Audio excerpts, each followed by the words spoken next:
This was such a great headline from Curb magazine, so I'm going to list the facts on how we got here as quick as I can. So I'm sure we can all agree that the Flatiron building is definitely one of New York City's most photographed, most iconic buildings ever.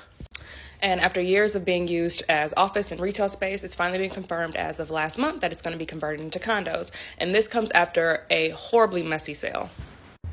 The sale was actually court-ordered after the 5 companies who jointly owned the building couldn't come to an agreement on its future use and renovations and all that. They sat at a stalemate for years, so the judge ruled that they had to sell the building. So in March 2022, the building went up for auction, and there were 11 registered bidders, which also included the building's current owners.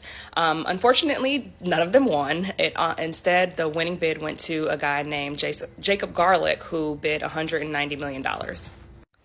Jacob was so excited. He told reporters this was his lifelong dream, and he did everything. He gave a whole dramatic display for the cameras, dropping to his knees and everything.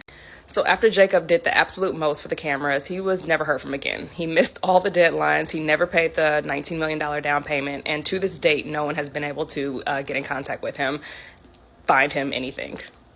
What went wrong is typically sales of this magnitude require potential bidders, potential buyers to put a down payment down just to show that they're legit. For some reason, this auction did not require that. So any one of us could have walked up off the street and registered to bid for one of New York City's most iconic buildings, which is insane.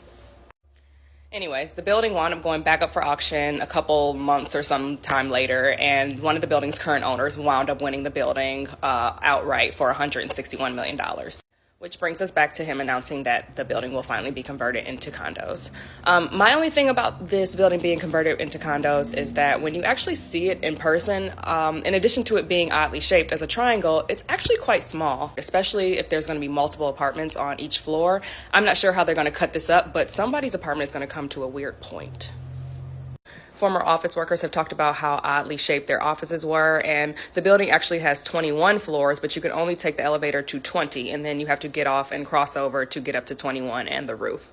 Men's and women's bathrooms are on alternating floors, and while some of these things can obviously be worked out with renovations, the building is landmarked, so they're only allowed to do so many changes. Here's a picture of the gutted inside.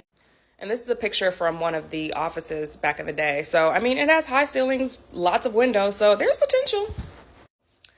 As for Jacob, he's still missing to this day, but if they ever do find him, he still is on the hook for the $19 million plus additional court costs for wasting everybody's time.